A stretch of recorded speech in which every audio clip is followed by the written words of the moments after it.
Hello everyone, it's me Kubak back with yet another video. Well, this is the kind of video that I really didn't want to make, but with the current direction that PlayStation or Sony is heading, with their way how they're treating their own consumers and how they want to go about that in the current year and going forward. Well, it is kind of irritating to say the least, especially coming from a person who grew up playing on PlayStation, who eventually has moved on to playing on PC primarily. Although I still kind of go back to the brand of PlayStation, and most notably with the LittleBigPlanet series, because like that is the video game series I grew up playing on.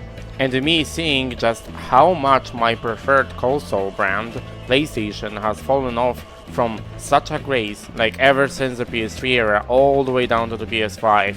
And thus, this prompted me to make this very video, and as I pointed out earlier at the beginning, I really didn't want to make this video, but just seeing how much anti-consumer this company has become, I've decided to voice my own concern and not just like sit and pretend that like nothing's happening, because clearly this is very bad for gaming industry going forward. And if you're not living under the rock, then I assume you probably are already familiar with what I'm about to talk about. But nevertheless, here's my personal list of complaints about PlayStation in the big 2026. Now, admittedly, this is the least significant complaint, mostly because this has less to do with the PlayStation themselves, but more with the current market, especially when it comes to the ever-increasing RAM and SSD prices, mostly due to the AI data centers increasing the demand of those components, making those components less and less accessible, not only for the consumers themselves, but also for the console / any type of hardware manufacturers, really. All of which means that PlayStation or Sony isn't really the only ones being affected by the RAM / SSD shortage, but also Microsoft with Xbox, Nintendo, and heck, even Valve, as you might have seen how their newest Steam machine was supposed to be priced at around $700, but instead it costs $1,000 now. And yeah, same thing unfortunately happened when it comes to the pricing of the PlayStation 5. As you know, PlayStation comes with 3 variations, one being base, which is the original release, the other one being the digital edition, which is pretty much the same PS5 base console, just with the disc drive stripped away. And then there's PS5 Pro, which I believe it comes without a disc drive by default.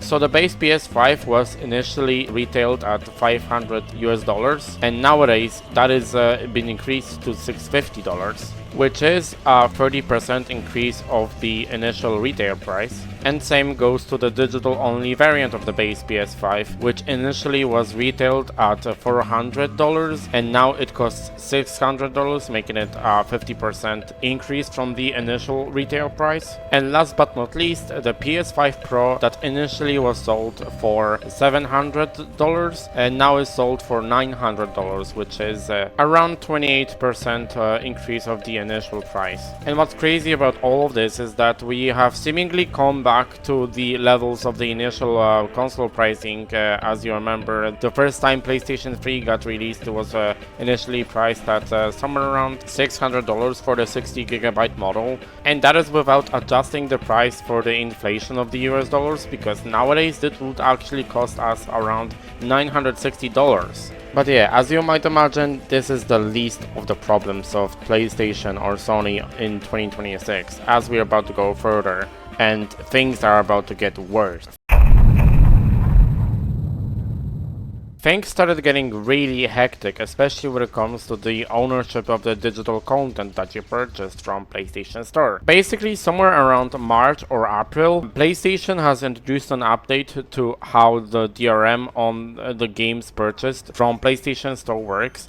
And basically the way it works is that PlayStation has the periodical check of like somewhere around 30 days to check the ownership of those games, and if you do not logged online on the PlayStation for more than 30 days, PlayStation will just straight up block you from accessing the digital content that you purchased until you get back online. And when someone got confused and reached out to PlayStation support to verify the claim that PlayStation now checks for the digitally purchased games DRM them every 30 days. The support basically doubled down on that fact, and then further below their response they said that activating your console as the primary console for the digital content that you purchased does not bypass this requirement. And if you are like me, who used to game share, meaning sharing the PlayStation accounts to each other in order to download and use each other's games and the DLC, then you may be familiar with how you cannot access those games that your friend shares until you connect to the internet. Well, turns out you have the ever more increasing limitations to the content that you own, and it doesn't even matter if your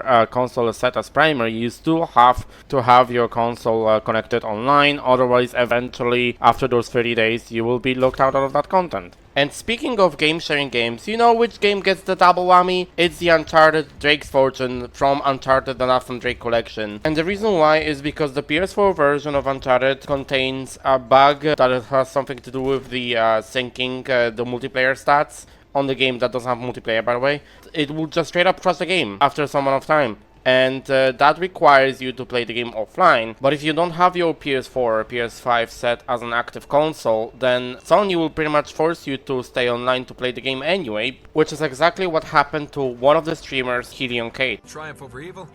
Pretty typical. Really? PlayStation, you're so annoying! Oh, this game crashes if I'm connected to the internet. If I disconnect from the internet, it's like, yeah, we're going to suspend this game in 15 minutes because we can't verify that you have the license. Off! Of course I have the license. Do you know why I have the license, Sony? Because you gave me the game on the PlayStation catalog. So obviously I have the license. Why would I? Oh, hell. Which solidifies the argument for me that the digitally purchased content from the online storefronts just straight up sucks, because you never know when the PlayStation service gets taken down and then you'll be stripped away from the content. So Sony will just pretty much take all those games away from you, even though you've purchased them at full price. And you know what's worse about the digital content that was provided by PlayStation Store in general? And well, the answer is that yes, that's what's actually going to happen. And I'm going to return to that one in the later part of this video. Now, here's the funny article that popped up last month on Insider Gaming. PlayStation wants to revitalize the market with new live service games. Excuse me, what? Okay, I'm sorry, but wasn't that PlayStation themselves that wanted to pump as many live service titles as possible last year that all ended up being either cancelled or ended up being such a massive failures that they were forced to refund the purchases? The base case scenario is Concord. Like Concord, that first-person hero-based shooter that was supposed to be like a mind-blowing thing and had a budget of around $400 million. Yeah, that one got cancelled, and everyone got their games refunded because of the massive failure. Yeah, I'm sure that I can really trust PlayStation on providing live service games that can last, I don't know, more than a month. You know, one thing I don't understand about PlayStation is that they've already had a fair share of live service titles that were either released or were doing development. One example I can give is Naughty Dog's online multiplayer project that they were working on, specifically that had The Last of Us universe in it. Something that initially was meant to be like an online multiplayer mode to The Last of Us Part 2, similar to how the first game had the multiplayer called Factions. And the Factions mode was actually kind of fun. Admittedly, it wasn't my favorite online multiplayer experience from Naughty Dog back in the PS3 era. I actually much preferred playing Uncharted 3 multiplayer. And while I found The Last of Us Part 2's story mode average at best, I still was low-key looking forward to its online multiplayer component, even if it was going to be a separate thing that you had to purchase separately. But alas, this project got eventually cancelled, and all my hype essentially died down completely.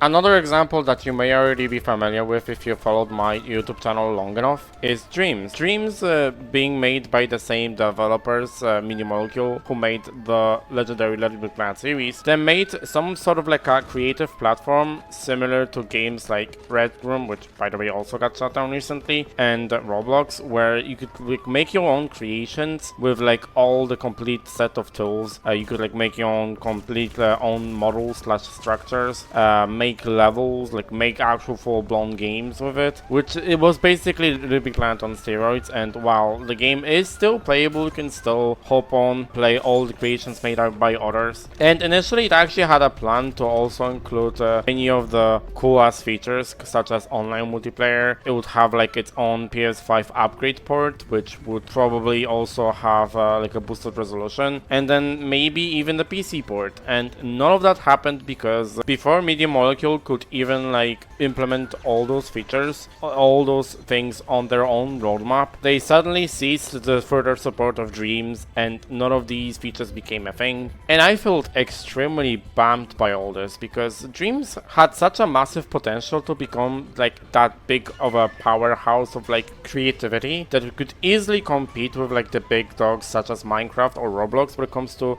games utilizing the user generated content. And it's really sad to hear that it didn't become a thing. Media Molecule themselves publicly announced the reason why they ceased the support of Dreams was the lack of like a monetary support to maintain the further development of Dreams. Now we can speculate a lot of reasons why Dreams became the way it is. I, for one, thought, for example, that it was incredibly weird that Dreams had no actual like monetization strategy whatsoever. Like, everything that you could do in Dreams was basically free of cost, obviously, other than purchasing the game itself. Which, I obviously don't mind that. It's pretty pro-consumer thing to do. And I wish all the other games did that, but it's incredibly shocking that Dreams, being the successor of LittleBigPlanet, had none of the DLCs. And even LittleBigPlanet had some amount of DLCs. Like, some was obviously an understatement. The game had shit ton of DLCs. But, like, all these DLCs brought some kind of value, while obviously it wasn't really great because the newer content that LittleBigPlanet was getting was kind of like limited by who could afford actually like purchasing these DLCs. And those DLCs ranged, as you know, from like costumes, level packs, which also included like additional resources such as materials, objects, even new tools that you could utilize in the create mode. And while this kind of indirectly benefited the whole community because then you could see more and more levels with like more advanced stuff and more richer content.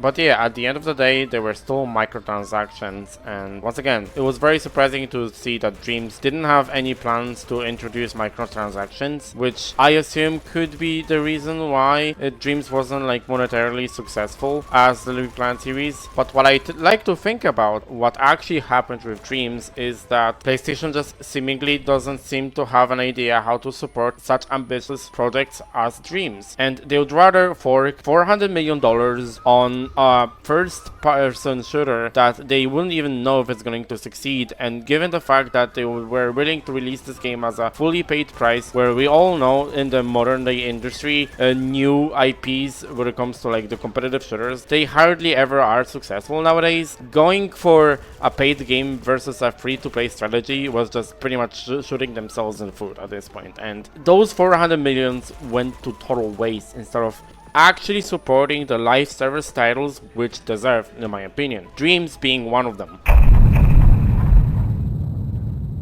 Now, before we get to the main course of this video, I just wanted to touch upon what I said previously, that the digital content that PlayStation provides, at least is still providing, well, Sony is about to remove it in like a month, because Sony themselves have put up the legal notice of all the Studio Canal movies being removed starting from September 1st, 2026. And yeah, this is the content that all the consumers who previously quote-unquote owned will be now removed from everyone's library.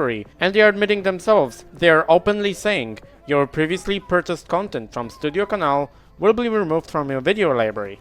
Also, this is no small list either. Look at how many movies PlayStation will strip away the access of the movies that you may or may not have purchased. So how are you supposed to trust that PlayStation will keep the digital media for us forever? You know, the ones that we allegedly bought? Because, like, once again, this is movies that we're talking about. But how much likely is the guarantee that it's not going to affect the games on PlayStation Store as well, right? Now here's what I am actually pissed about. And it is this article right here that PlayStation posted on July 1st. Physical disc production ending in January 2028 for new games releasing on PlayStation consoles. Now, the news about the physical media production ending, it didn't actually originate from PlayStation, but actually from Rockstar Games and its announcement of the pre-orders for the Grand Theft Auto 6. And I want to go about further detail about GTA 6 alone, because that's a whole another fiasco, by the way. But let me just focus on PlayStation for a second. What the hell, Sony? This is by far the worst decision Sony has ever made on their gaming platform. And I am not the only one with this opinion. In fact, quite many people agree with me on that one. So much so that even the freaking Domino's social media account has made a parody announcement saying that they're going to switch on to digital pizzas. Also, can I give you guys a quick rundown of like the obvious reasons why Sony retiring the production of the physical media is just so wrong on so many levels? The first reason, which might not actually be as obvious as to many, is the convenience of buying the disc, popping it in your PS5 and having it ready to just install and play without having to do extra downloads. Now obviously this doesn't apply to all disc games, simply because for one, there are day one patches for like most modern releases anyway. On top of that, some games just not even coming on a disc alone, you have to like, after popping them on the PS4, on PS5, you have to like download the whole game anyway. And yeah, by the way, you can thank Activision for that one,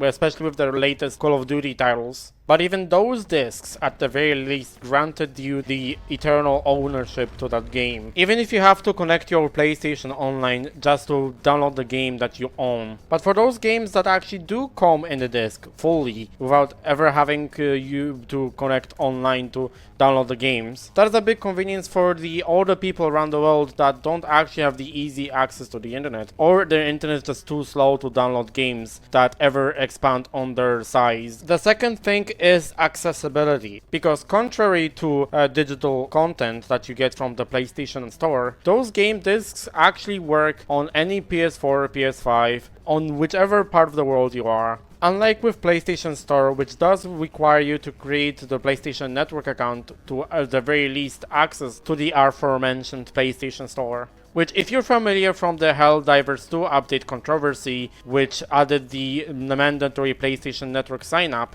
just to be able to access the game, even if it is on Steam, which ultimately led to many people around the world losing access to the game, simply because PlayStation doesn't allow them to create the PlayStation Network account on their countries. The third obvious advantage of the physical media is reselling and the used games market. Another thing that the physical media wins over the digital media is being able to sell the games to someone else, or giving them to someone else after you're done playing with them. So it creates a healthy used games market, which allows the games to go down in price eventually, compared to the digital storefronts, where oftentimes the publishers still force you to pay the game for full price, even if the games are like 10 years old at this point. And that is something that is especially hilarious to me, because quite literally the previous generation of consoles, PlayStation actually promoted the idea of renting or reselling the used physical games on their own presentation. And the last obvious reason for physical media is obviously the ownership itself. Something that I pointed out earlier. For the games that actually do come on the discs fully, you don't need the internet access. You don't need to have a PlayStation Network account to be able to use those games. You only need the console. You need to have the disc.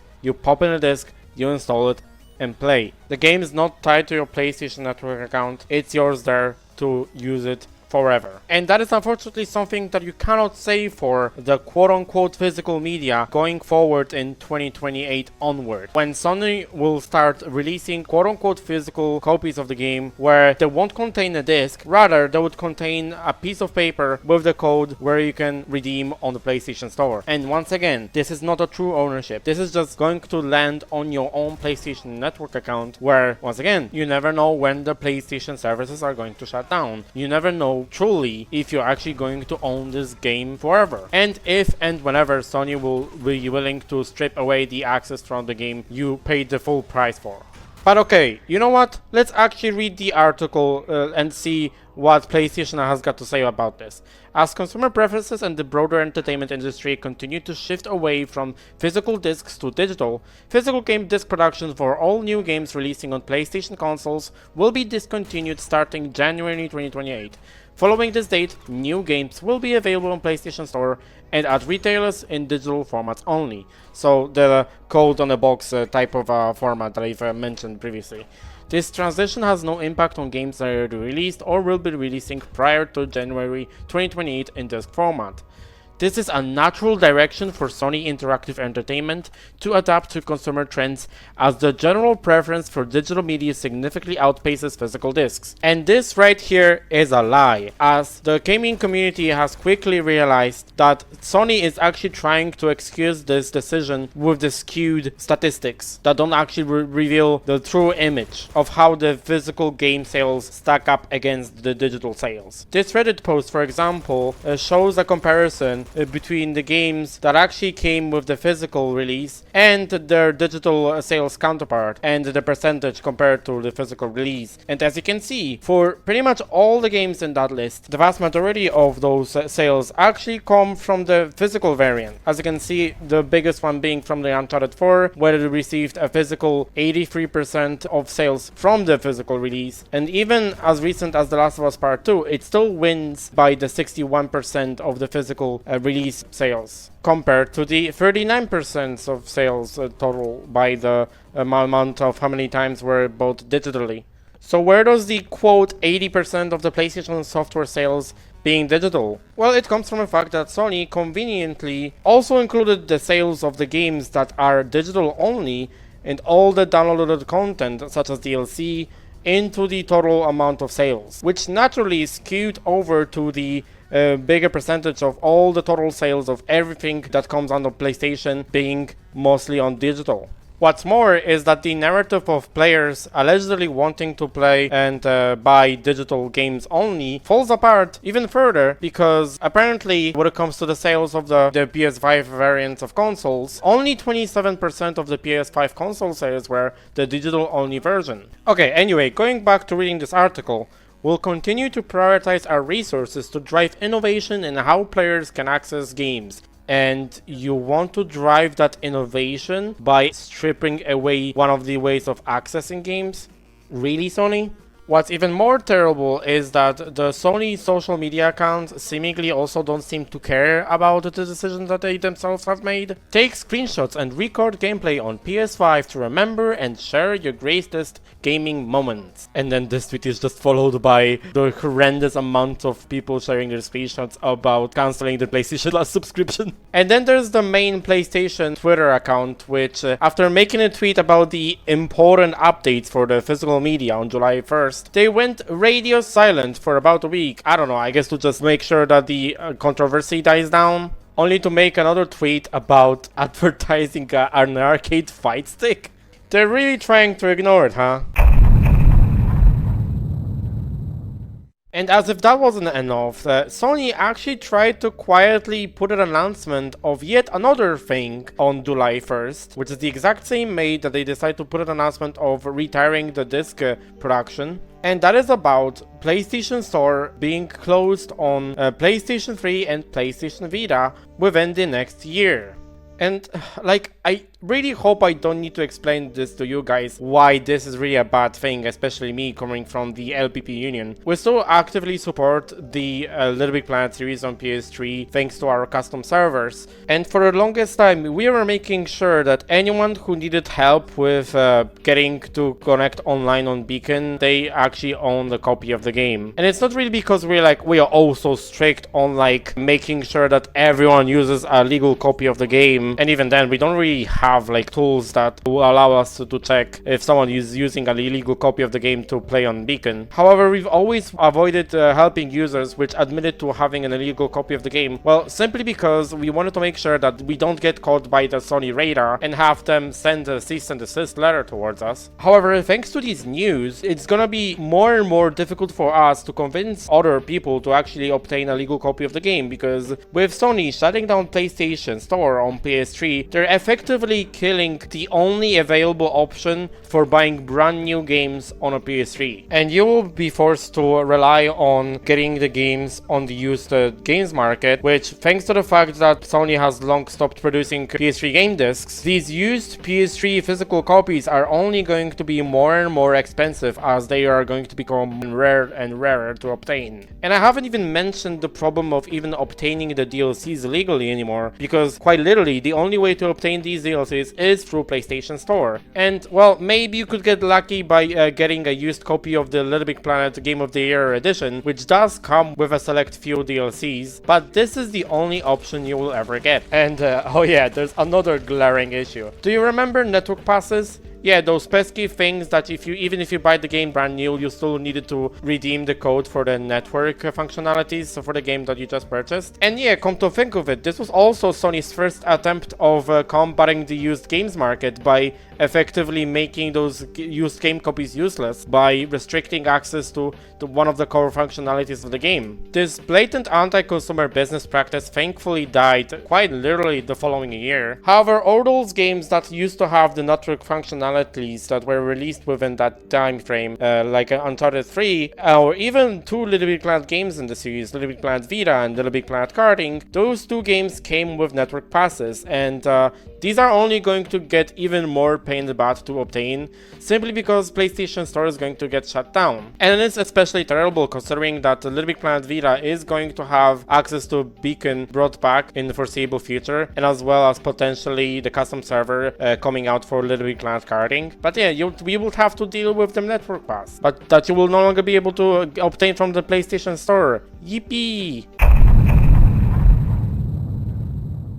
This last part of the video, I wanted to focus on Rockstar's upcoming title coming out in November that we all know is going to be Grand Theft Auto 6 or GTA 6. Now, admittedly, I'm a big fan of Rockstar games. Like, I've been playing a lot of GTA games in the past. I've beaten GTA 5 plentiful of times on like both PS3 and PS4. I've actually beaten Red Dead Redemption 2 on PC. Even if it was like a shitty PC that I had back in the day, I still beat the game with like very variable frame rate. I've enjoyed all these games thoroughly, and like it shouldn't really be a surprise for you to see that I am equally as excited for the upcoming new installment of Grand Theft Auto series, same as everyone else really. But to say that Rockstar Games and PlayStation combined have made everyone dirty with the upcoming release and the pre-orders and the pricing would be an understatement. Let me start off with something that I pointed out earlier. The fact that PlayStation revealed that they're no longer going to produce physical media of games coming out on PlayStation that actually didn't first initially come out from PlayStation, as I put it previously. This piece of news actually came from Rockstar Games when they started actually like promoting their pre-orders for the game. Dazzle Play, which is like a well-known and reputable account on Twitter for reviewing the physical releases of games and recommending them or not depending on like pieces of quality, such as if the full game comes out on a disc, is it playable offline, you know, stuff like that. They pointed out how Rockstar Games singularly confirmed that the potentially biggest entertainment release of the year will be treated as a throwaway consumable. Rockstar Newswire mentions a download code in the box, no physical release. And yeah, when I heard these news personally, I was extremely disappointed. Matter of fact, I was actually anticipating to like replicate the iconic moment of each and new GTA coming out. Because like, do you remember the times where, or like those videos where you would see the huge queue like in line standing behind the games shop, all the people waiting to get their hands of their own copy of the next installment of GTA? I miss those days, and I wanted to replicate, I wanted to experience that myself with the release of GTA 6. I would have gladly paid whatever money I would need to pay to even get the game physically. I would have loved to be there, standing in line, hyping myself out, you know, waiting to obtain my own copy of the game. But guess what? Rockstar Games and PlayStation combined completely stripped the possibility for me to do that, because well, this physical copy is just going to be a code in a box. So it's effectively going to be kind of useless for me, because like for me, that box for the game is just going to be a piece of plastic. Like after I redeem the code for the game, could effectively just throw it away. It's completely worthless for me.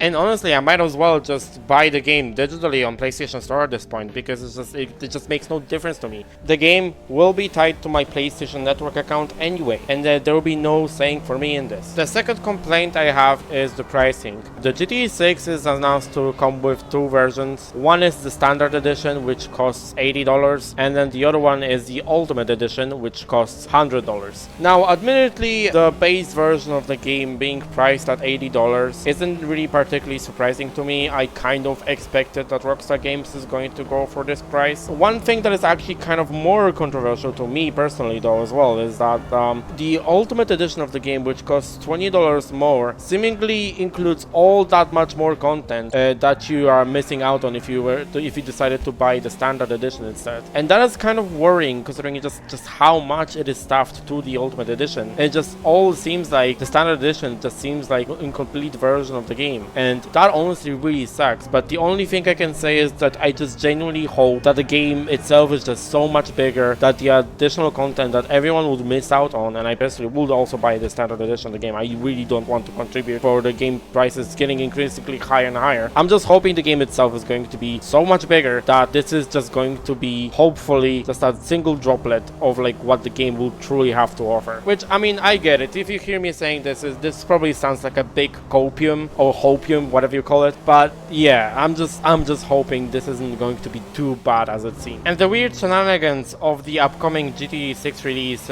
don't end there, because at the very least over at Japan, allegedly the code in a box that you will get in the Japanese physical version of GTA 6 is actually going to have an expiry of 170 days. Like, imagine wanting to gift someone for like for example, like a birthday, a gift which will be a quote-unquote physical release of GTA 6, and then you would plan this ahead for like more than a half a year. And imagine they're surprised with like, they will be like excited for like playing the GTA 6 game, and imagine they're shocked that their gift, their all thought out gift, turned out just once again to be a piece of useless plastic with a useless piece of paper, because that code would have expired by the time the person who would have this game gifted would have the ability to redeem that code. That's just terrible. And yeah, let's be real, I would have just kept on rambling. I would go on and on and on how PlayStation is just continuously screwing everyone up in this current day and age. And I wish I could include more stuff in there, because there's constantly more and more news coming out about what PlayStation is doing. And unfortunately, I would just never would have been able to finish making this video if I just didn't stop here. So I'm just gonna stop at this exact moment. Hope you enjoyed this unusual video of mine, like ranting about the current abysmal state of PlayStation. And at the end of this video, I'm just gonna also like link the petition for like reverting Sony's decision of